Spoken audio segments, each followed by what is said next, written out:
लोकशाही मजबूत करण्याकरता प्रत्येक नागरिकांनी जाऊन मतदान करावं. महानगरपालिकेची अतिशय महत्वाची निवडणूक आहे आणि मतदानाचा हक्क प्रत्येकाला जनाला मतदान नियमाप्रमाणे त्यांनी जाऊन मतदानाचा हक्क बजवावा. त्या प्रकारची आव्हान आणि विनंती. चला ऑटो ठाकरे ऑटो निघा पहिले.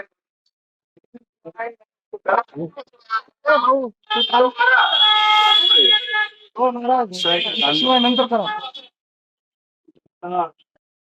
विकासाच्या मागे आहे. विकास करू इच्छिते. विकासासाठी लोकांची इच्छा आहे. हे सर्व नागरिक त्यांना कल्पना आहे की विकास नांदेडचा कोण करू शकतो याची कल्पना नांदेडच्या मतदारांना आहे.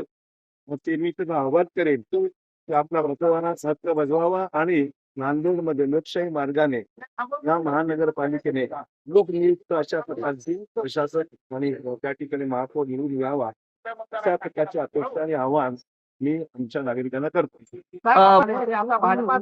आता काय चित्र असेल? खाली घ्या बूम खाली घ्या. खाली घ्या थोडं.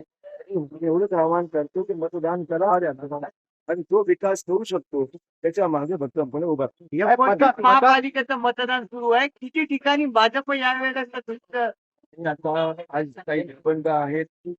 इलेक्शनची आचारसंहिता आहे. एकूण ठिकाणी मतदान सुरळीतपणे चालू आहे. आणि सर्वांनाच विनंती करेल आपण जाऊन आपला बजवावा आणि लोकांना म्हणजे आपलं आवडतात जे विकास करीत असतात मतदान करावं आणि लोकशाही अधिक मजबूत करावी. महापौर कुणाचा साहेब? एका प्रभागातल्या मतदारांच्या दुसऱ्या भागामध्ये नाव आले. काही प्रमाणात तक्रारी यायला सुरू झालेला आहे. मी निवडणूक आयोगाला विनंती करेन लोकांची गैरसोय होऊ नये अशाच पद्धतीने लोकांचे मतदान केंद्र असावं. याद्यामध्ये काही तक्रारी पाहावं कारण की या गोष्टी दरवेळेस काही ना काही प्रमाणात घडत असतात. आगामी येणाऱ्या जिल्हा परिषद निवडणुकीमध्ये सुद्धा असं काही घडून नये याकरता निवडणूक आता ते किती तक्रारी किती स्वरूपाच्या त्या चर्चेत किती आहे ते तपासल्याशिवाय कॉमेंट करणं उचित राहणार नाही. पण कमी जास्त प्रमाणात तक्रारी माहिती येऊ लागलेल्या आहेत. मला वाटतं की दखल संबंधित रिटर्निंग ऑफिसरने किंवा निवडणूक निर्णय अधिकाऱ्यांनी घेतली पाहिजे. महापौर कुणाचा साहेब? धन्यवाद. विकासात्मक कामं करणारे ज्याचा अनुभव आहे विकास करू शकतात तशाच पक्षाचा महापौर येईल.